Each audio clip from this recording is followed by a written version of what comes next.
But mainly the goal is to teach financial freedom, personal finance to our Latinx community and POC community. I'm trying to teach, financial literacy and have them, be able to become financially stable, gain that financial freedom, and start building wealth. Running a business, it's just you committing to treating your workers, treating your tenants like human beings and doing it with compassion and not getting lost in the greed. Welcome back to the Transaction Care Podcast. I'm your host and resident care coordinator, Lillian Hernandez, but you can call me Lily like the flower because we are learning and growing together. My goal with each episode is to demystify the business of real estate and leave you empowered to start your journey today. My guest is a prime example of that, and I'm glad to have her on the show. I'm going to run through her bio and just let her tell you the rest. Violeta Sandoval is a first-generation Mexican immigrant. She is the creator of MoneyChisme, a platform geared to teaching the Latino and Latinx and POC community personal finance, real estate investing, and entrepreneurship. Her mission is to help the community gain financial independence and financial freedom and start building wealth. Violeta is a real estate investor of over 9 years and an entrepreneur. She started her journey after joining the military and currently still serves as a naval officer. She purchased her first home in 2014 and house hacked it. She then leveraged that to build her real estate portfolio. She now earns over $50,000 in passive income and growing. Wow. She hopes that by sharing her journey, other Latinx and POC will become inspired to start real estate investing. Wow. So welcome to the show, Violeta. How is your day going? It's good. Thank you so much for inviting me on to your show. I'm excited to be here. Of course, of course. So fun fact, just a little background before we really dive deep. I first, quote unquote, met Violeta via TikTok. She commented on a video that I honestly wasn't even going to post that day. Anyway, just goes to show, post the content. But she asked me to be on her podcast, MoneyChisme, and I said yes. So here we are. So I highly recommend you go check out her podcast. My episode is episode 13. I had a great time. And it was only right that I had her on this show as well, Transaction Care. So to kick things off, let the people know what is MoneyChisme and what's it about and why did you start it?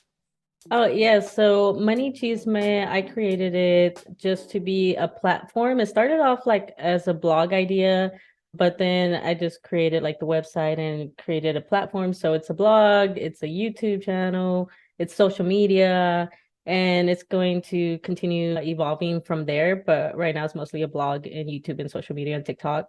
But mainly the goal is to teach, financial freedom, personal finance to our Latinx community and POC community. And I'm trying to teach, financial literacy and have them, be able to become financially stable, gain that financial freedom and start building wealth because we are lagging pretty behind. So I want to be part of that solution.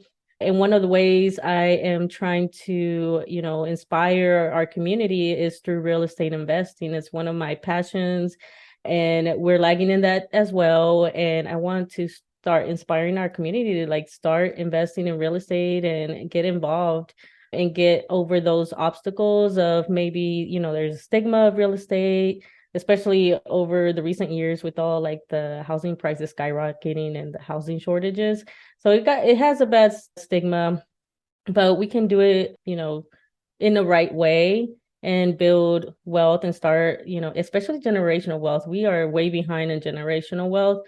And so that's one of my main goals. I love that, and it's important to have exposure to people within the field or just access, right? And like you said, your platform, MoneyChisme, is across all platforms. It's visual, it's audio.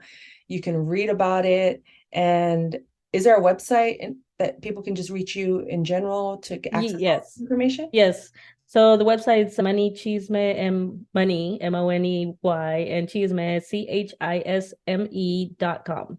Perfect. Perfect. So make sure as we go through this episode, you have that bookmarked moneychisme.com. It's pretty easy and it'll be in the description of this episode. So let's get started. I know a lot of people probably, they're it piqued their interest when I said 50K in passive income, but I'm pretty sure that that didn't happen overnight. Or maybe it did. I don't know. And I want you to tell us how your journey in real estate began, because for those out there that you said, culturally we may be lagging in certain areas of, economics and whatnot, but how did you get started and what inspired you? Or was there a person that motivated you? Was it a book? Let's start from the beginning. You said you're in the military, but how did real estate become a part of your life? Yeah, so for the most part, like we all kind of like strive to get, your first home, and that's your main goal, right? That's as far as you go as far as real estate. And that was my mentality as well, was that I wanted to have my first home. I got tired of renting, and so in 2014 I was finally able to, build my credit score up enough to be able to apply to the VA home loan. So I was able to use that program. It's a program geared to the active duty and veterans. So if you're eligible for that, it's a great program. If you're not using it, you're missing out. There's other programs as well if you're not in the military, but for the most part, we all kind of like focus on just getting our first home, right? And that was my mentality as well. And so in 2014, purchased my first home. I bought a 4-bedroom home in Virginia. It was in a little, my friends made fun of me because it was like in the boondocks. Nothing was developed at that time because that's what I could afford, right? You hear like 4 bedrooms, so you're like, oh my God, wow, for first home. But it really, it was not all that, like, but it was a good starter home. It was in an area that was coming up. And I like even then kind of saw the opportunity in that. I was like, oh, they're starting to build it up. Yeah, it sucks right now, but they were developing. And sure enough, by the time I left, they had like build bars and restaurants and like a shopping center. Like it was booming and more housing. But the way I started kind of real estate, I kind of stumbled upon it. So in my bio, it talks about like house hacking, and it's basically the same mentality of like having roommates. That's basically what it is. But the thing is, you are the landlord. They are paying you. And so that's a benefit for you because it goes to your pocket versus like to somebody else's pocket versus, in a regular roommate situation. So it's called house hacking because you can lower your expenses that way. And I fell through that. Well, I fell on that because, I mean, I had a 4-bedroom house. Like, what was I going to do? And I had a friend that needed a place to stay. And he was like, hey, can I rent out one of the rooms? And I said, sure. And then so I ended up house hacking. And then, like, slowly as I started, being a homeowner, you start looking up stuff. I just started reading on it. And then I met somebody that was just talking about like, oh, we could start building wealth with real estate investing through just buying houses everywhere we go. So in the military, they send us in random spots, right? You get moved about every 3 to 4 years, you're moving, you're getting sent somewhere else. So one of my mentors at that time was like, just buy a property everywhere you go, and then you can acquire, real estate and rent them out as you leave. And so that was the original plan. And he told me about the BRRRR methods, like BRRRR, probably one too many R's. But the idea with that is that you buy a property, you fix it up a little bit, then you rent it out, and then you refinance to take money out to buy another property. I started researching that, and that was my original strategy. I house hacked that house. I lived in it for like 2.5 years, I think, before I got sent to Texas. When I left, I rented it out to some of my friends. And then when they left, then continued being a rental. And then when I went to Texas, I purchased another house and I house hacked that one. So for those two first homes, that was the strategy. But then eventually I ended up switching the strategy because it was a little bit slower. So I ended up kind of seeing, what else can I do? I know about the Burr method. And then I met another friend who talked to me about duplexes. And, I knew about that. I was starting to get more an idea of different strategies because real estate is a big umbrella. There's so many ways that you can invest in real estate and a lot of strategies that you can go. And so that was another one. He talked to me about duplexes. I was like, well, I don't know where to find duplexes. And he's like, you got to go to these low income neighborhoods. That's where you could find some because these boomers are retiring and they are giving up properties. They're ready to like sell them so they can, retire, have money for retirement.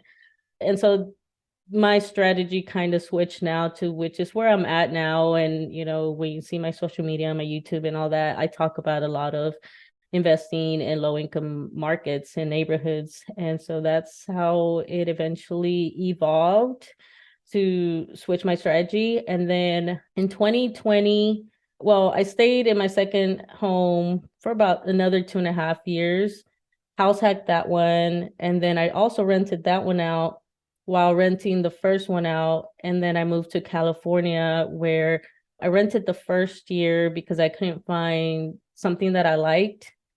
And eventually I found where I'm staying at now. And all those three homes I bought under the VA home loan. So that was awesome. And then I cashed out, refinanced my first home to purchase my first duplex. And then after that, because I was switching my strategy, I sold the first home because I still had equity. And I was like, you know what? I like the idea of having a duplex because you have two tenants versus one tenant. So, if one tenant like leaves, you still have a backup tenant to pay the mortgage. So I sold the first home and I sold the second home because it wasn't the amount it was rented for, it paid the mortgage, but it wasn't like making me money either. So it's just like, you know what? I'm going to bail out of the first two homes, use that money to buy my second duplex. And then now I've saved up with the rent money and all that to purchase a third one this year. And so slowly growing, slowly chugging away. That's awesome, man. You already mentioned, I was taking notes while you were talking because I was like, there's so many points that I don't want people to miss, or maybe they went over their head a little bit because you took a lot of initiative, because jumping into real estate is not easy. It's basically like jumping into the deep end every single time. And even though you know how to swim, sometimes it can get exhausting just swimming in the same place over and over again. Yes. And like you said, you took advantage of the VA loan. So like you mentioned, there are many opportunities out there for people to get loans and grants and things like that. And you started off with a roommate situation, what I mean? You're like, this is a lot of house for just, maybe one or maybe two people, but yes, how can I bring this and, make this work to my advantage? And that decision alone sparked your curiosity. And then it almost like a domino effect created this whole lifestyle that you now are upholding and maintaining. But one key element you mentioned is a mentor, right? So how did you get a mentor, and are you still working with one, or coaching, therapy even? Because I really do think that having someone on your side encouraging you, or at least keeping you accountable, or just someone to be there to answer your questions, that sometimes, a lot of the times, we feel like, oh, that's a dumb question, I don't want to ask. So then we never even start, or we never even move an inch because we're afraid to look dumb, right? I'm personally not afraid to look dumb. I don't care. I'll ask all the questions because I know that's going to give me the confidence I need to move forward in life, right? Yes. So how did you find a mentor, and what are the benefits of having one, especially as a woman in real estate investing, with your own hard-earned money? Well, the way I got my first mentor per se was that he was actually my mentor for my career in the Navy, and he still is as far as the Navy side, but he actually happened to be also a real estate agent. He has his real estate license. And so in doing that, after I got my first home, which is when he became my mentor, And he started talking about, all the benefits of real estate and, what I could do, that I should be buying every duty station. And one good thing about the military that I will say is that you meet a lot of different people of different ideas. And so I met a few other ones that also ended up talking about real estate. Even now, I just today during the day, I was talking to a buddy of mine and we're like, yo, like talking real estate, and that might lead into a partnership for an investment later on in the year. So maybe I'll be talking about that later in the year, if not, if I don't do this duplex thing. But you just start talking to people. You never know who knows what. Like him, I didn't know he was into real estate either, and I've worked with him for like a year, and then just like a random conversation, and didn't realize that he was doing the same thing. And so I got a mentor that way, and he helped me get my first, like not my first home, but guided me after that to start thinking about real estate investing. And then after that, when I started researching on my own, the person that got me into duplexes was actually in the reason I went to Texas was because I got accepted to a Navy program that basically sends you off to go to school, get your degree, and then you come back as an officer. And so he was accepted to the same program. But funny enough, I had joined a Facebook group. So that's another great way if you want to learn about anything, and especially real estate. There's a lot of real estate investment groups on Facebook. And there was one that is geared towards the military. And so I had joined there, and I had the question, I think it was about my second house and how I could, get a different, continue investing. So I asked the question. I don't even remember what the question was. And he happened to be in that group as well.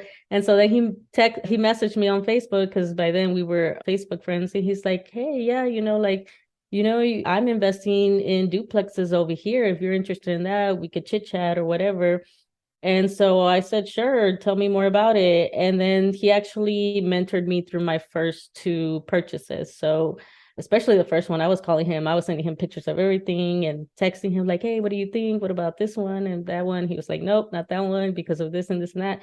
So he has taught me a lot and has prevented me from just like jumping in, because at the beginning, you are kind of very like ambitious and like, oh yeah, I got the money, I could jump in, I could buy this property. And so you're buying, your emotions are high. So when you have a mentor, it's, one of the benefits is that they are the neutral, and, they're not invested in it. They're not emotionally invested. So they are kind of like your reality check. Like, you might not want to get into that one because of this and this and that. And I was like, well, fine. And I remember a few times I was like, damn it, like he's right. But I really wanted to like already have a property, but I waited, and luckily, it ended up working out, and I got my first property and then the second one. And I still bug him to this day about stuff of real estate investing, and I see him on the Facebook group all the time. So those were my first two mentors.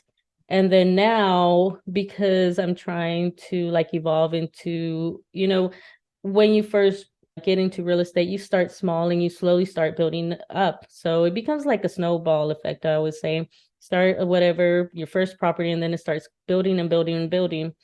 So now that I am looking to, after this third one starts scaling up, I joined, well, that same Facebook group has a membership, and that's also a mentorship. You get like webinars and like people that have done like bigger investments and stuff. And then you have a weekly call with we all get assigned to like a group. They're called like squads.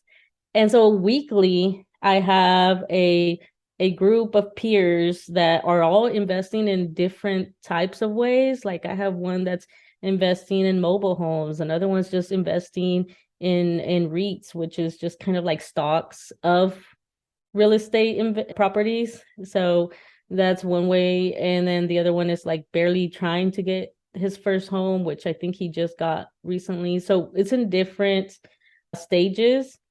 but we keep each other accountable and we learn. I've learned so much. I've only been in it for like a month and a half, and I've already learned so much from it. So that's the importance of having a mentor, and no matter in what stage, because even my mentors have mentors for their stuff. And even the guy that runs this program has his own mentor because he wants to get bigger and, and of course his business grow and all that stuff. So he has a mentor. So having a mentor is very important to help you, to guide you, to keep you in check, to bounce ideas off, and also motivate you and, keep you accountable too. I have some, and they're like, every week, they're like, okay, what's your goal? Last week you said you would do this. And I was like, oh yeah, I did it and I forgot. Or like, I was supposed to call this lender and I didn't. And, they keep you accountable. Like, okay, so when do you want to buy this property by? And it's like, okay, by this time. So that helps you from preventing dragging your feet. Mm-hmm. So in every stage, you should have some type of mentor. And there's lots of free mentorship too, like the Facebook group. I didn't have to pay to be a member, like a membership, because he provides a lot of free content. He provides lots of free answers. But I like the aspect of having like the free webinars and stuff, because instead of me just like purchasing each time, I was like, might as well just have the membership. And I like the weekly calls and all that stuff. I thrive on like mentorship when it's in the group, because I learn a lot. So I really thrive in that. So I definitely recommend that you need to have a mentor. I couldn't agree more. For me, the best investment I could have made for myself was coaching, and my coach in a way is also my mentor, but there's something about having that additional accountability that you just aren't fully capable of doing alone, right? And that's something I had to learn too, is like, well, why am I procrastinating? Why, and now I ask myself, well, shout out to my coach. She's episode 19 of my show. Go listen to her episode. But she suggested I ask myself every week, like, what would make this week or today successful? And that changed my whole perspective, because now I'm like, oh, I have something not to chase after, but something to like a foundation to like keep my day in check. Because I get very distracted. I get very easily pulled away from things because I just don't feel like doing it in the moment. Or I say, oh, I'll do it tomorrow, I'll do it later, when knowing tomorrow has its own set of things to do, right? But you did mention something important that about having a mentor is they aren't mentally attached, or they're not mentally invested in the way you are about the situation. So they kind of give you that perspective of like that logical perspective, because you think, like you said, I have all this money, take it, I need to have ownership. But there are certain ways about having the right type of ownership versus what is right for you in that moment. What can you afford, and what can't you afford? Is this even a viable plan? Do I have a plan, right? And it's good that you had that. I actually did a interview previously with another investor, and she said the same thing. She said that she is a year in, and if it wasn't for her mentors, she would have quit her job before it was, prematurely, and she would have thrown her every penny basically into this and not had any real guidance or foundation behind it. And it's not to say that you can't do that, because for some people that does work. For others, it may not. But to have that outside perspective of like, well, I've been in it and I'm not telling you what to do or how to do it, but this is what I suggest. And these are the possible outcomes from that. But you talked a lot about so many big topics right there. And I just want to side note, a REIT is a real estate investment trust. And it's basically, to my knowledge, and I'm not a financial advisor or a stockbroker, nothing like that, but you can buy fractional pieces of big developments and commercial real estate as a stock.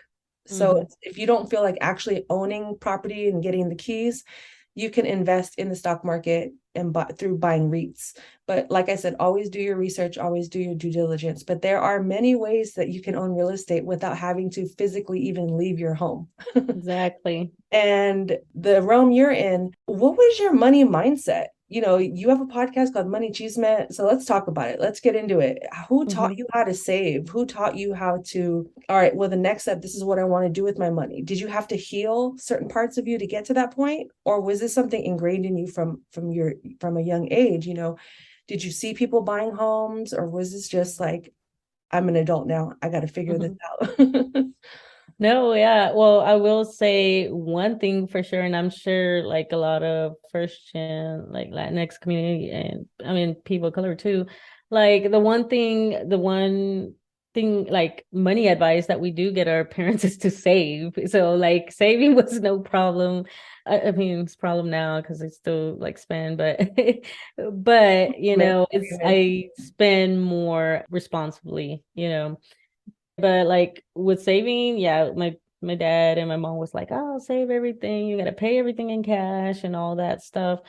And eventually, when I got older and I had to like purchase my first car and all that stuff, I had to learn about credit score because I didn't have a credit score when I had to buy my first car. So that messed me up a lot because I ended up with an 18% interest for my first car. It was a used car too. It was a gold Honda Accord. Love that car to death. And I freaking run that car to the ground. So I got my money's worth, regardless if I overpaid for that car. Like that car lasted me like almost 10 years until like I eventually gave it to my dad and he just sold it. And then I bought my new car. Well, not new, but because I will never buy new. That's one thing I will not do. I will buy used. And that is a so, but new to me, new to me car. And so that was the first step that I took was like, how do I build credit and all that? So obviously the car was the first thing. When I joined the Navy, they gave me a credit card, was like $500, and now I'm like way up there. Like it's pretty crazy to see.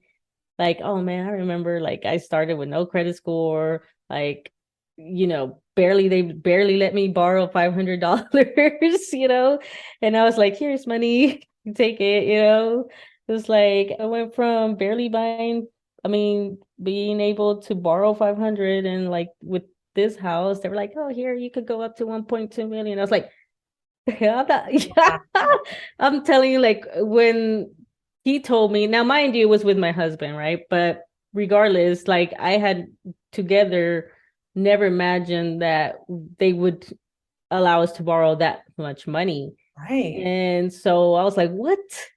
And we're like, nope, we're going down like half of that is the max. And the real estate agent, of course, like, well, you could go up a little higher. Nope. No, they're always No. I am staying within my limits. So yeah, I started off with learning about my credit score and then finding ways to, save and use my money wisely. But at that time, I had my home, so I made sure my bills were paid. And at that time, I wasn't like saving too much. Yeah, I saved a little bit, but I was just living life, I was house hacking that house. So like I had extra cash and I was using it to pay for some of my school. I was still going to school at that time, even though the Navy paid for some of paid for the classes, but I still had to pay like the books and all that stuff. And I would eat out all the time and, go party it up. So at that time, I wasn't really doing too much, financial stuff until I got to my second home. That's when it started like, all right, I need to start figuring out this money situation. And I started learning about different like types of budgets. And so I started reading about it and different ways. And my favorite one was, splitting your money into like 4 or 5 accounts to like, hey, this one's fun money and this one's for saving, and this one's for emergencies, and this one's for travel. Like right now I added a travel one and, bills, emergencies, all that. So I started doing that then.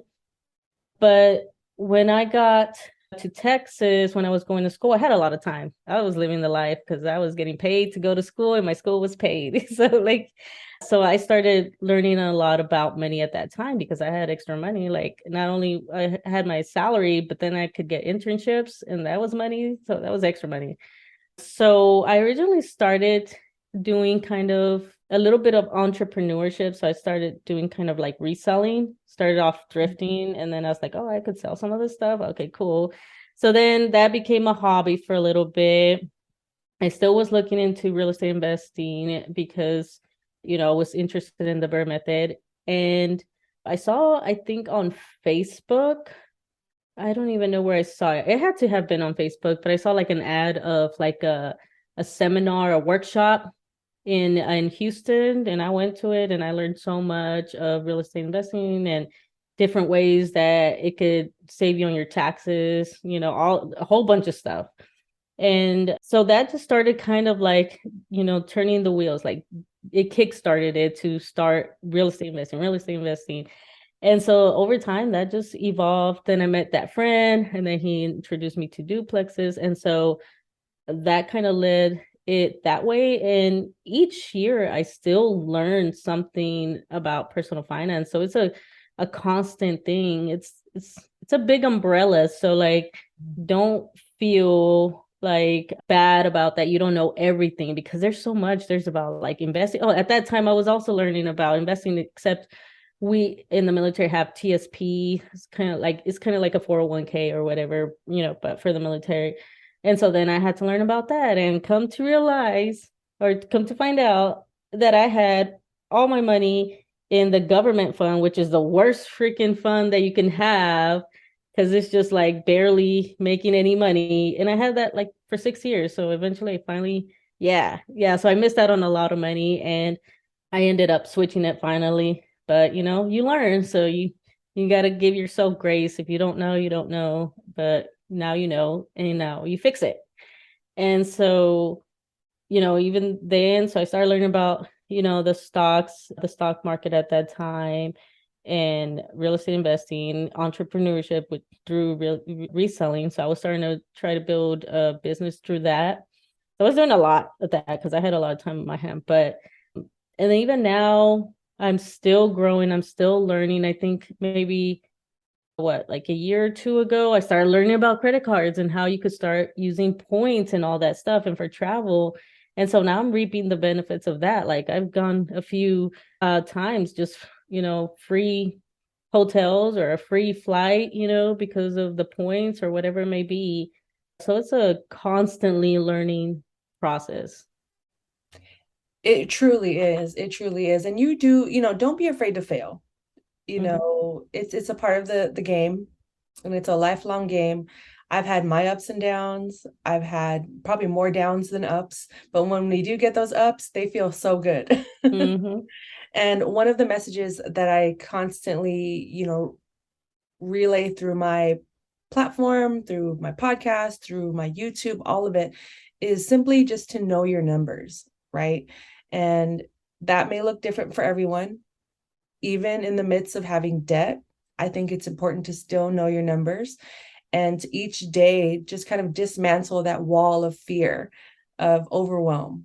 Like, I'm never going to get out of this. I'm never going to be able to, make more than what's in front of me. But you mentioned you were doing reselling, side hustling. I still dabble in reselling. Like my goal is to post one thing every week just to keep it going, because you just never know what it'll pay for. It could be your phone bill that month. It could be a nice dinner. It could be the smallest of things, but there's something about getting even just a couple of bucks that you didn't expect in your account that boosts, for me at least, it boosts my confidence in a way. But how did you, and like you said, credit cards, points. I love that. I love that you brought that up because, like you said, it's ongoing. It's forever. It's not, you don't have to know everything at once.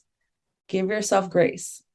But how are you maintaining all of these different sources of income? And many could be 200. But for whatever it is to you, what does that look like? Is it through an accountant? Is it through a bookkeeper? Do you do it yourself? What is the process for you to know your numbers, but to also make sure you're staying, in the green, or at least close to it or way above it, right? Anyway, I know it was like a big question, but basically So how are you keeping track of everything? Okay. How do you know your numbers at this state of your experience and your investments? How are you keeping track of everything to know what's going on? Because for some investors, they may leave it up to their accountant and never look at it ever again. And then Mhm. there's other people that may be too afraid to look at the numbers or think they don't have to look at the numbers. So what are you doing to keep track of everything at this point in time? So for me, so one, like definitely don't be afraid. I mean, you're gonna feel that guilt, and it's kind of like ingrained in us, especially with all the personal finance bros that have been, out in the world, and they're constantly like making you feel guilty about like your situation. Like, oh, there's no reason you should be like that. Or like, they don't know your situation is not cookie cut. Their situation does not apply to you. And, you know, you didn't know some things at that time, or you couldn't do some things at that time. So just like one thing that I like to advocate for is to, get rid of that guilt. I know I had a lot of guilt throughout, my journey, and feeling like shit because like, damn, I'm like almost in my 30s. Well, at that time, right? Almost in my 30s. And all these are like, I'm a millionaire by 25. I have 20 properties by age 20. And it's like, what, how? Like, so definitely, change that mindset and definitely start looking at your numbers. It could be scary. You can get that shame, but the only way to fix it is to like actually start looking at it and stop avoiding it. Cause I know I did that at one time. It's like, you know what, I'm just not gonna look at it. If it declines, it declines. And then I was like, oh shoot, luckily that never happened. I was a spender, but I wasn't that big of a spender, like, so it balanced out. But eventually, once I started learning of different types of budgets, I started creating different accounts. And so that's one of my things that I also like to talk about is create different accounts. So I have like a saving accounts. I think I have probably like 6 accounts at this time, several check accounts and stuff. And so I have designated accounts for certain things, my money that goes to my checking account. I pay my personal stuff. So that's where I'm funding like the stuff for MoneyChisme.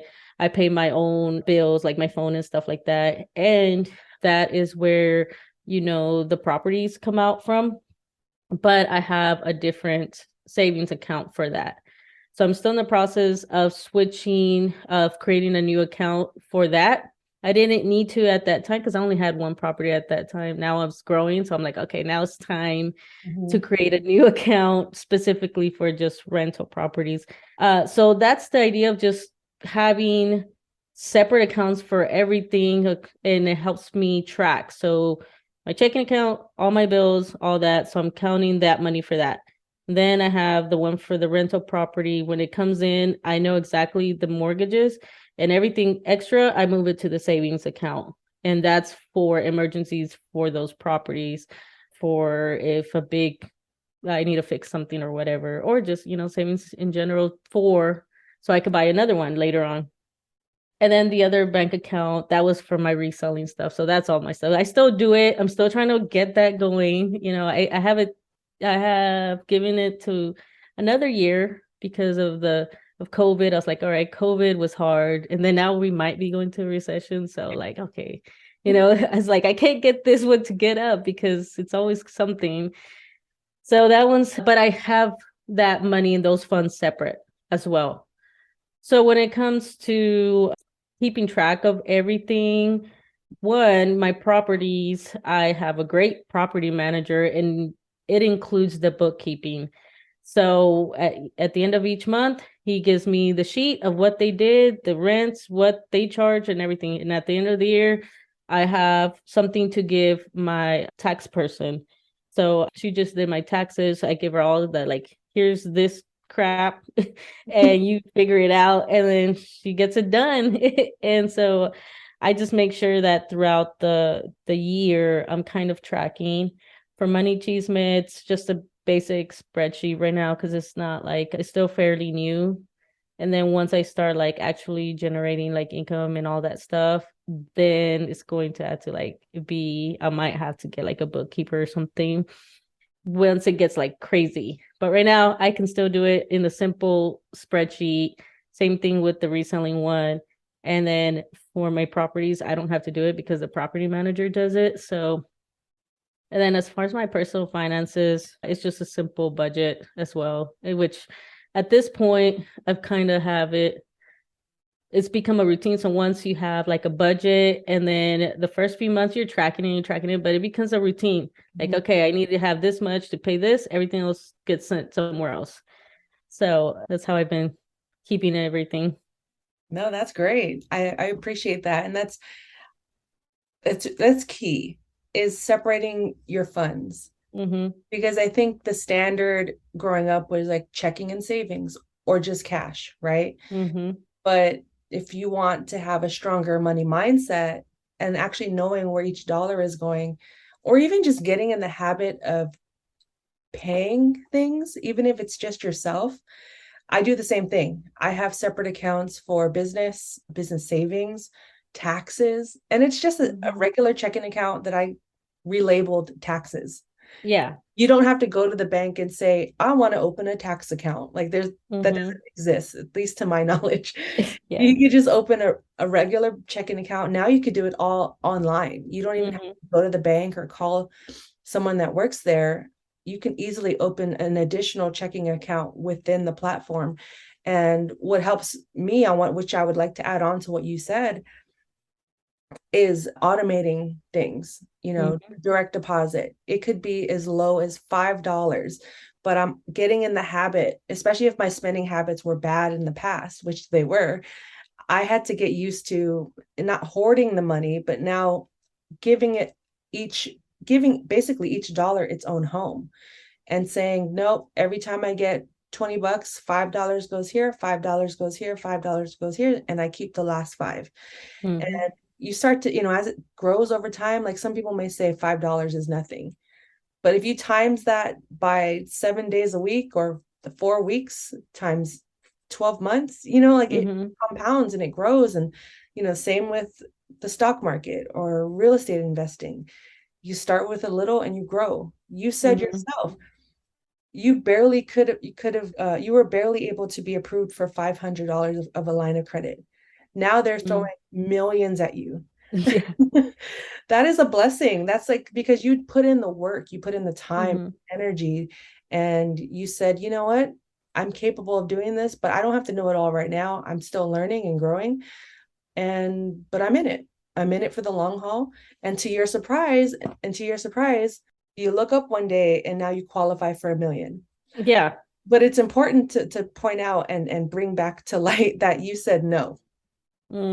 Because some people can hear, oh, I qualify for $1 million, bring it on. But because they never had that much money, it could be hard to manage, and that's why I asked you, like, how are you keeping track of all of, your investments and your businesses, big or small?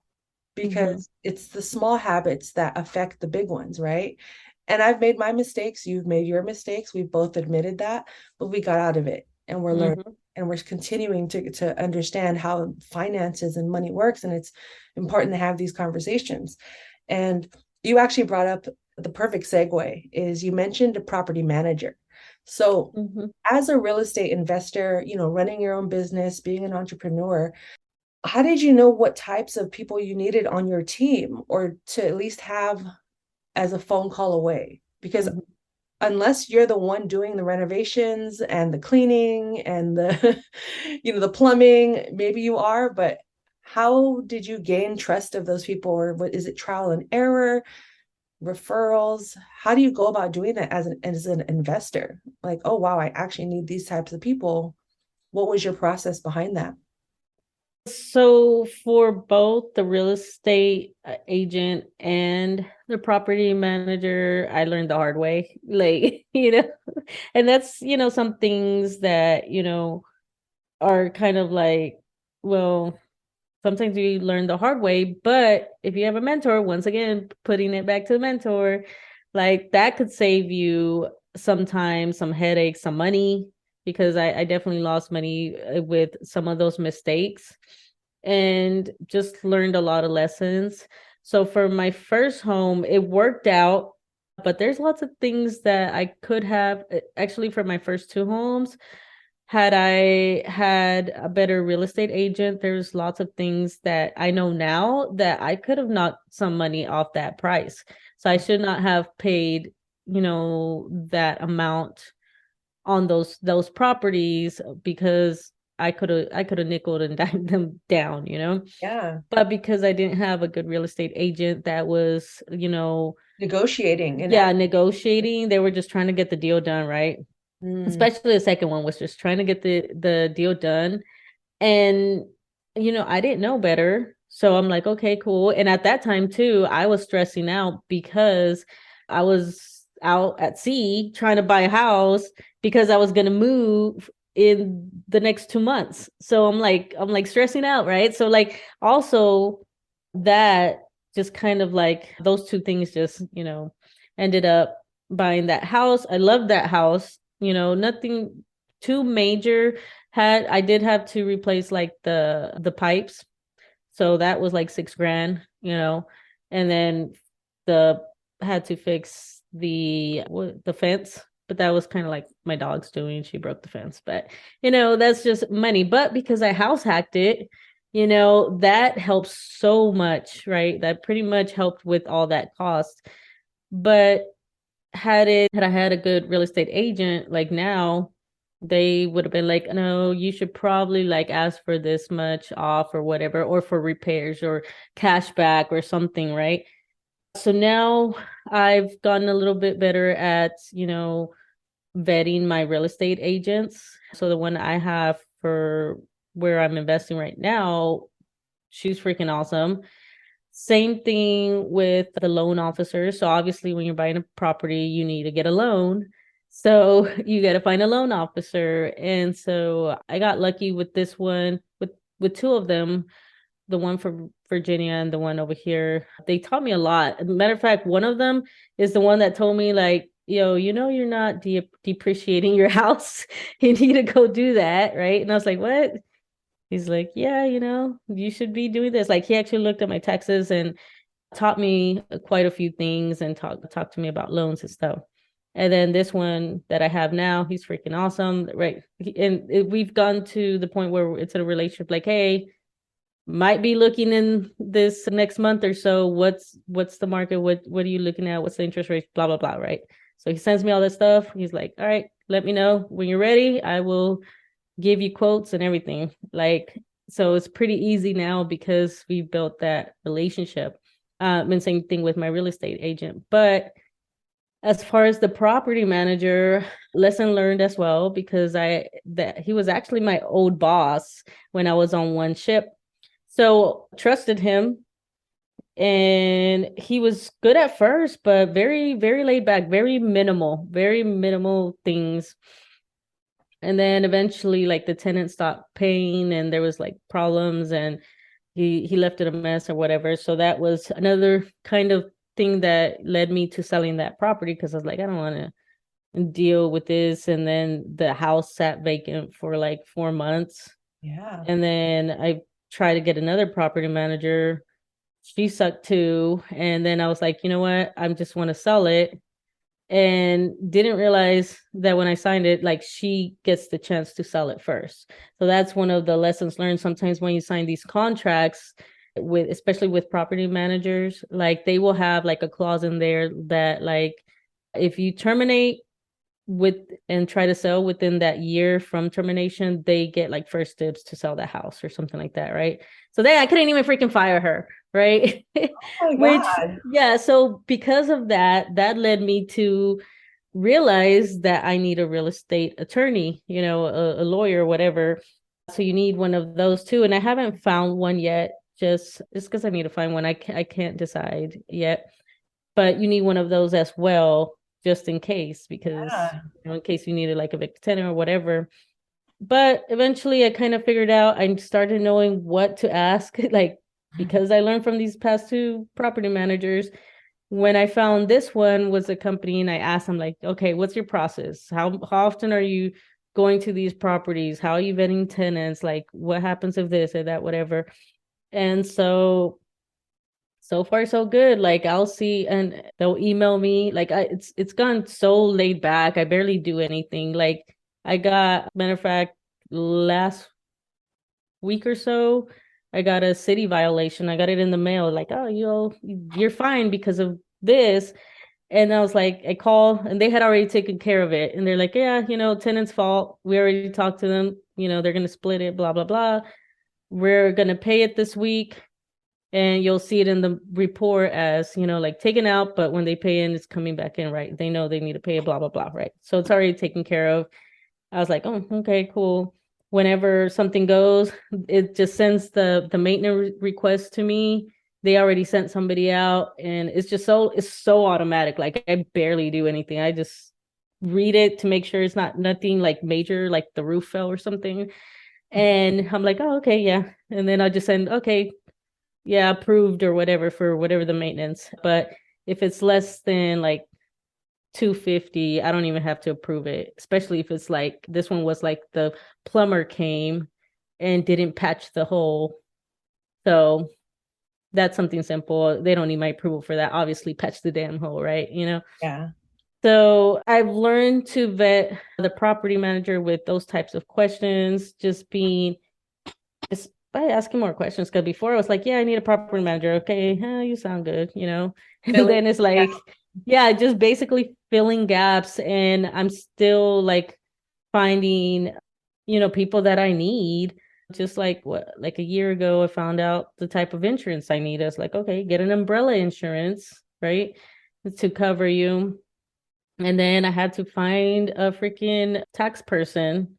So then I found her, but she's gonna, I'm debating if to keep her or not because she yells at me. I get in trouble with her, but she's good. Like she got me money back this year, and I was like, oh, God dang it. But she gets mad at me so easy. But she also does my taxes right and gets me money. Like Right. I was like, so I don't know. So I'm probably still be looking on. I'm sure there's other good ones that won't yell at me just because I'm learning and she has no patience with me. And so she's like, you should have done this. I'm like, well, I didn't know. Like, sorry. No one's like, I'm still learning all this stuff. So I still need to get a real estate attorney. I have a property manager. I have a real estate agent. I have a loan officer. Oh, and the insurance guy. Mm, Oh, and a property inspector. So yeah. those other two as well. And the property inspector, I also had to, I don't think I had any issues with that, but I just learned to, number one, read the inspection report better, like in detail, because I know with the first two houses, I just kind of skimmed it. And I was like, whatever. I didn't know. It was like, okay, probably inspection report. Now I'm like more detailed, especially now with my investment properties, because I want to make sure that I'm not purchasing a house that's going to fall apart in the next year, right? Exactly. And Exactly. so found a inspector, freaking awesome. He's like, "Yep, got you." Gives me a military discount. Nice. And really good. Worked with him a few times. And then the insurance guy had a little hiccup with him at the first time because he tried to like give me a higher quote. I was like, no, bro, like this other house, I don't pay that much for that house. And that house is like an actual house. This is a duplex in a low income neighborhood. You're not gonna tell me that I'm good. So sure enough, adjusted it. Now, no problems, easy. Send him the stuff. He's like, here's your quote, got it, send it to the lender, and good to go with that. So that's what I have as far as people, as far as my team. And I'm pretty sure eventually I'll figure out that I needed somebody else. No, I mean, everything you said was perfect because this is the part of real estate investing people aren't privy to. They really Yeah. have no idea how this works. Even in my 5 years of having a business, I'm not a real estate investor, but I've been in real estate for going on 20 years, and there's still things I'm learning. But one thing I do Mhm. know that takes time, especially when you step out on your own and you are in charge as the boss, the entrepreneur, the business owner, Mhm. it takes a lot of vetting. So for Mhm. any so for any brand new entrepreneurs out there listening, or even those that are in the game for a long time but just don't know how to advocate for yourself, take time to ask questions, do research, do market research, don't be afraid to speak to more than one inspector or more than one property manager. You're not going to know until you find out. It seems kind of cliche and simple, but unfortunately, mistakes do happen, and you just have to get up quickly, and learn from that mistake and find other ways to not do that again, right? And you definitely want a strong accountant in your corner. I don't suggest having one that yells at you. Yes, please don't. I've only stuck with her because I was like, but it's honestly, so I forgot about the tax season this year. Yeah, Not gonna lie. Like I started putting on my tax stuff and then I got distracted. Next thing you know, it was like April and it was like, oh crap, I gotta find someone. I don't have time to find somebody. So I was like back to her. So but yeah, definitely don't, get somebody that doesn't yell at you, but it's still good. You definitely need a good accountant. And I've been through so many. I think I finally found one in my 5th year of doing business. I tried doing it by myself. It was not good. I don't recommend that. I think for anyone starting a business, whether it's investing or a service-based business, whatever the case may be, definitely get you a good accountant on your side and don't be afraid to shop around. The quote goes, fire fast, hire slow. Yeah, I definitely and you're gonna have to fire. Yeah, and you're gonna have to learn how to fire people and be comfortable with that and not be afraid to say how to go. It is hard because when I had to fire my property manager, that was my old boss and stuff. I was like, oh God. And a matter of fact, like the first time I gave him a second chance because I was like, well, it was during COVID, blah, blah, blah. It might have been difficult. But the second time, it was his stuff. Like, okay, you're not following up on this, dude, because how did you not see that this was left here, that the walls were like this? Because did you not go to the property like when you talked to him? So that was that. I've had to fire 2 property managers.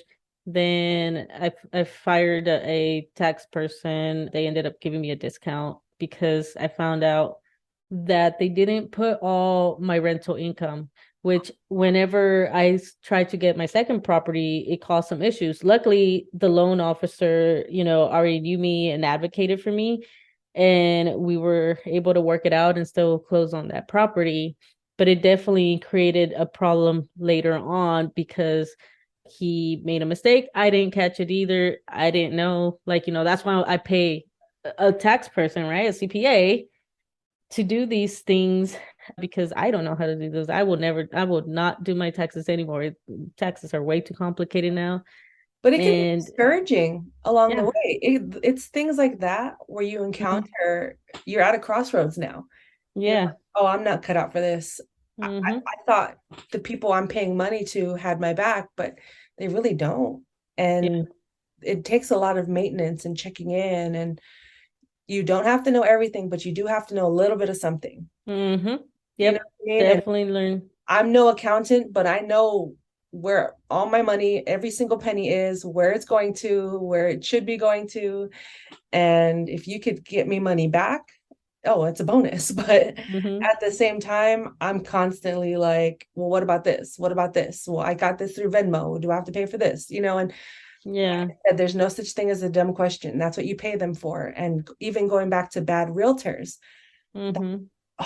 I see that and hear about that so often. And I think I'm actually this is inspiring me to do a whole nother episode on this. And we can even do a part 2 about this, but oh yeah, that would be awesome. There are bad realtors out there. Yes. And just stay tuned for the next few episodes. This might be the next episode I put out. Because I'm fired up about this. Because oh yeah, please, like I have some bad experiences over there. I some of my family and friends, they're like, oh, I asked them, did your realtor tell you about this? Did they tell you about this? And they were like, no. And some of them have great realtors, but some of them, they're just like, oh, I don't get involved with that. I'm like, you need to get involved. I had a friend text me. She lives on the East Coast. And she was like, what do I do at closing? And I'm like, girl, what? But not gonna lie, because I had that. I was like, what do I do? Like, what is closing? But they didn't explain. It's no shame at all. But it's more like, am I on the wrong side of real estate? You know what I Yeah. mean? Like maybe I need to be like a home buying advocate or something, because Yeah. there's so many people that are left in the dark when it comes to these huge purchases. And that alone is intimidating to the point where you think like, well, that's good enough. Everyone else can handle the rest. But you Mm-hmm. don't realize a lot of these people are just money hungry. Mm-hmm. The less involved they are, the better. I'm doing a podcast on this. So Yeah, by believe the me, time because it needs to be talked about, like Mhm. simple things like points. I had no clue what the hell points was and what that meant, and what I was like, oh, it'll be 1 point, because the loan officer didn't tell me what it was or whatever. No. But yeah, same thing with real estate, and especially like recently because of how easy it was to sell the past like 2 years, you Yeah, had a lot of people just get into real estate because of the money aspect, because it was so easy. So you got a lot of real estate agents that only saw the easy part and got in it for the wrong reason. Well, obviously everybody gets in something for money, right? But they didn't have that balance of also making sure that your buyer or the seller is protected if you're representing the seller. So you had a lot of that versus the seasoned or well-intentioned that are actually advocating for their buyer slash or seller. So definitely have to be on the lookout. exactly. So the episode will be out before this episode drops. So just go to transactioncarepodcast.com, and I'm pretty sure Violeta will be willing to come back and we could talk about that aspect of real Oh estate. yeah, please. I will talk days about Yeah, because the horrors. that's the horror stories, right? Mm-hmm. And that's actually a good segue into my final big question. But for the most part, like you really do have to advocate for yourself, whether you're on the buying end, the selling end, or you know, the realtor, the appraiser. You all have to work together as a team and be willing to answer every question that comes across your desk in the most informative and kind way possible. Mm-hmm. We're given this knowledge for a reason. I mean, the first page of the real estate book, I have my license. I'm not a Mm-hmm. realtor. Being a realtor means I'm paying dues to my state. Having my license just means I passed the test, right? Yeah. But the first page of the book you read talks about due diligence and your fiduciary duty. The very first page. So it's Mm-hmm. not like you can say, oh, I didn't know. First page of the book of every book you read in real estate is just protecting your client and upholding the laws and the regulations and the compliances. But with all of that said, this has been a wonderful conversation, but there is one last question I do want to ask you. Mm-hmm. As a real estate investor, and going into morals and values, and we touch a little bit on like slumlords and things like that, Mm-hmm. and you talk about that on your podcast, Yes. MoneyChisme. Go to moneychisme.com to subscribe and listen, because she has a lot of great episodes. But in real estate, tenants have a lot of rights, if not Mm-hmm. more than the owner. But sometimes, unless the home is resold, there are instances when a tenant can stay, like rent control or the laws, or maybe they signed a contract with the owner where, Mm-hmm. the rent is stabilized. So there Mm-hmm. typically aren't many issues. But like you just mentioned, a lot of people get into real estate investing because they just see the big dollars, Mm-hmm. but they don't factor in this is a family of four living on a minimum wage income, or middle class family. But all they see is like all they're told are from these tech bros, these finance Yep. literacy gurus, right, quote unquote gurus, is like just go in, you know kick out the tenants and then charge double triple the rent, and you'll 10x your money in 6 months, right? So Yeah. they're being fed this concept or this strategy that, yeah, you can make a lot of money. And then, Mm-hmm. I don't want to knock or judge anyone's hustle, but unfortunately, there are repercussions to that. And when people complain about, oh, the neighborhood's falling apart, da da da, this or that, it's like, well, what are you doing to, I'm kind of going off on a tangent now, Mm-hmm. but what are you doing to improve that instead of just price gouging these tenants? You know what I mean? Mm-hmm. But at the same time, you got to make your money, right? Mm-hmm. You're choosing to make this your business, your livelihood. And so I understand both ends of it. but I understand that there can be somewhat of a happy medium to where they're not getting ripped off and you're not getting ripped off, right? Mm-hmm. So what my question is can you have longevity as an investor and still build a good rapport with your tenants without having to double or triple the rents, or like I said, price gouge them as their landlord? I would like to hear your thoughts on that. It's definitely, and it's one thing that started coming onto my radar, because I definitely see it in my kind of like in my research and some of the Facebook groups that I was in. The one that I'm in now, I stayed and enjoy because they really are not into just taking advantage of the tenants or being assholes or whatever. Like they're really like, yeah, you don't want to do that either. Like we're not here trying to just like nickel and dime these people. We're still making our money, but don't, don't take advantage basically. And so I see that a lot, and I feel that is one of the things that is kind of being a roadblock for a lot of people in our community because like me, I grew up and I was in a duplex myself. Now I was lucky enough that our landlord was freaking awesome. Like he actually helped us get our first house, like by writing and guiding my dad through like the process and what he can do. And just he was freaking awesome landlord. So I was lucky in that aspect. But we have, that experience and sometimes some other demographics don't have that experience. So all they see is money, money, money, and they forget the human element of real estate investing. And that is one of the things that I am also trying to advocate for. Like, hey, it could be a win-win situation. And hey, don't forget about the human aspect. These are human beings, these are people. You're playing with people's lives that, you can really hurt, this community by just thinking of the money. And I see it as the same way as kind of like when you start your own business. And I wanted to talk about like when I remember when the podcast that you came on, the episode that you came, you talked about even it was a small family owned business and yet they treated you like crap, right? Because all they saw was money and that the business looked full and everything like that, but they didn't have to be like that. They could have made money by also giving you a living, livable wage and not treating you like crap. And same with these big giant companies that are just like taking advantage of their workers with minimum wage while they're making like billions. And it doesn't have to be that way. And so it's the same thing with real estate investing. It's like you can find these properties even if you do flipping. I know flipping gets a lot of a bad rep, but you could do flipping in a way that you can still better a community. So for example, in the low income neighborhoods, you could go flip a house over there because they have a lot of distressed properties.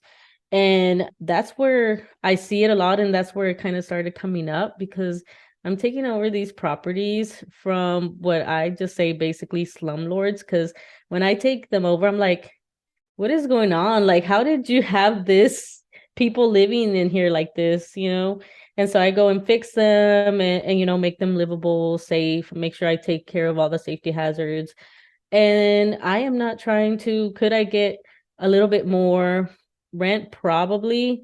But I like my property management is that they like to be competitive. So rather than like be at the top dollar, they want to be low enough, but high enough to, still make money, but still affordable for that community. And it's very apparent because I get tenants like quick, because if I was doing too much, then, one, you wouldn't get tenants that easily. And so, yeah, you could do a win-win situations. There's lots of strategies, and almost any of the strategies, you can find a way where you can have like a mutual relationship, mutual benefits where you're providing housing and you're creating cash flow for yourself. But so often I see, especially like on YouTube and all that, like you were talking about, the real estate bros or whatever. And they just are like, oh, you could get top dollar for this and you could kick them out and blah. And they just find ways to screw people. And it's like, oh, the market went up this month. I could charge another $300. I told the tenant that I'm gonna raise the rent $300 or they gotta go because I could find somebody else to pay $300 or whatever. It's like, why risk that chance? And it sounds like easy to do, but each time you're switching tenants, you're having to eat those turnover costs because now you got to like get somebody else new. You got to paint the walls. You got to make the space rent ready. Then you got to find a tenant, go through all the background checks and all that stuff. And it's just a big hassle versus just like keeping a tenant. So especially in the market that I'm in, that's what you're going to expect to have like a long-term tenant.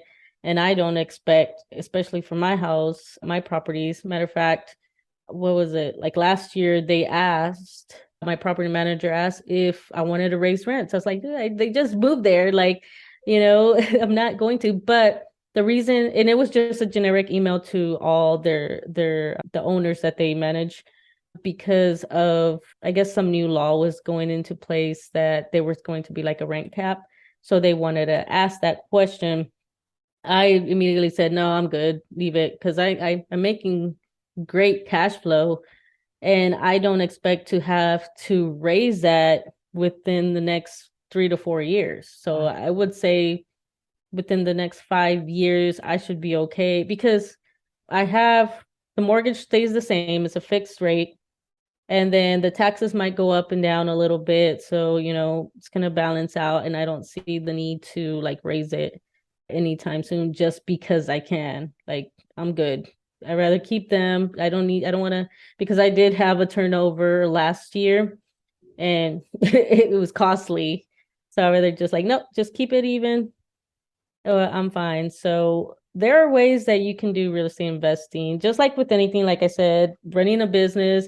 It's just you committing to being, treating your workers, treating your tenants like human beings and doing it with compassion and not getting lost in the greed. Well, that was today's episode. It's so true. And like I said, I understand both perspectives. Mm-hmm. I err more on the not so greedy side, Mm-hmm. when I do become an investor, because I'm fired up right now. I'm not even Yeah. Everything you've just said is a perspective I think I needed to hear. Mm-hmm. And like I said, I was listening to your show before we got on this call because I want to hear where, what is coming from your heart. Because Yeah. that's coming from here. That's your soul. That's like who you actually are, your family. Yeah. The greed part, it's just you get caught up. Yep. Especially when we grow up with lack in a state of lack Mm-hmm. or survival mode. It's like when we get a little, we're like, well, how can I get the next? How can I get the next? When it's like, are we even appreciating what we have today? Mm-hmm. You know what I mean? Like, am I even conscious of the people living in my home? What type of energy or experience am I providing them? Yep. And I'm just over here kicking my feet back like nothing's wrong. Exactly. And like you said, you took over these homes that it's like these people were living in squander. Like they might as well have been living on the streets. That's not fair. Yeah. That's not right. Like it's the simple things, like even just having the simple communication between tenant and landlord or tenant and property manager, just having that relationship and knowing like there isn't this like hierarchy. It's like, no, I want to help you. This is still my home, but I Mm-hmm. trust you to live in it and to live in it fairly and Yeah. not have to struggle anymore because we need a place to stay and to feel comfortable and to feel safe Mm-hmm. and to not be afraid of our landlords and to not be afraid that we're going to get kicked out at any given time. I mean, yes, it happens. It's sad. It does Mm-hmm. happen. And I think that way of thinking and doing business outweighs people like you right now. But that's why I wanted to have this conversation, is because I wanted to shine more light and highlight that you can have longevity or have a career in investing without having to constantly climb this ladder of capitalism to appear as if you've made it. Yeah. Success is what you define it to be. Success is subjective. Your definition of success or wealth is different from mine. Yep. Maybe our values line up and are aligned, but our bottom lines could be completely different. You know what I mean? And like you said, you've had plenty of opportunities to raise the rent or double, triple, which you still can. You have that power. But in the long run, that's not going to work out for you, or at least for today, right? Yeah. So thank you so much for being transparent and just sharing, like putting the real in real estate, because yeah, I like that. Putting the real, I might steal that slogan. I'm about to change the name of my show. Like everything. MoneyChisme that it says real on real estate. You know what? That could be a segment, for you to do the real on real estate, and then, yep, behind the scenes. All right, I'm writing that down. Wheels are turning. Wheels are turning. Yeah, let's both use it. Who cares? Yeah. So with all of that said, you have given us so many gems, so many keys. I actually don't want to stop talking, but we have to. I said it's only going to be an hour. I think we're on like hour 7. But you've given us so many keys, and I like to wrap up the show with my guests just sharing with the audience, like, then I'll give you a little bit of a foundation to lead off of. But if I'm coming into investing, my mind is right, my money is right, but I still need a little bit more encouragement. What is something that you would tell me as an investor, a brand new investor coming into this game, to just get started? So my number one thing that I would say is if you already got like your mindset right, and you have like money or a way to fund a real estate investment, is to take the time. Like, don't just jump in, because it's pretty easy. You're like, oh, I'm ready to go. You're motivated or whatever. And there goes that emotional aspect again, right? You're ambitious, you're ready to go. And you can get blinded by that emotion. But you have to take the time to research and find a strategy, because like I said, real estate, there's so many ways you can invest in real estate. And depending which route you want to go, that might fit, to your situation. Research that strategy and get to know that strategy, but only pick one, because I see it, and I almost did it to where I was like, oh, I want to do this, I want to do that. Oh, maybe I should do that. And I still find myself doing that, and I'm like, I gotta, no, I'm not there yet. Like, let me like slow and steady, So pick a strategy that, fits your, what you're trying to accomplish, learn about it, create your plan. So make an actual plan. What is it that you want to accomplish? Do you want to do this for the next 3-5 years? Do you want to, so for mine, for example, I said, I want to, first, my first initial one was the BRRRR strategy, right? The BRRRR method. And so I was doing that. All right, I'm going to buy a house everywhere I go and then rent it out as I leave, right?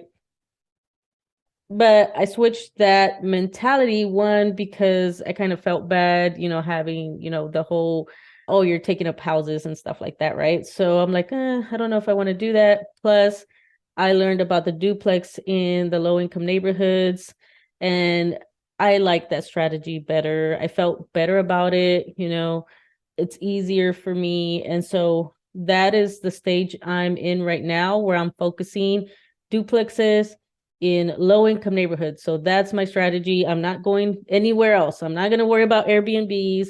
I'm not going to go try to flip a house, although I almost tried. And I was like, I think I'm ready. And then I was like, no, you know what? I'm not there yet. Like, calm down. Let me get, become an expert in the low-income neighborhoods, duplexes, whatever, and stay in that lane for maybe 1 or 2, maybe 3 investments, and then start branching out. but also have your plan. So mine is I'm going to buy at least one duplex per year, up to 5 years. And then in the 5th year is when I'm going to branch out to something else, whether it's Airbnb or maybe scaling up to more like a small apartment buildings or something like that. But I am not moving anywhere else. If an opportunity comes in and it might sound like it might be doable, maybe, but for the most part, I'm sticking to this. This is my strategy for the next, 3-5 years.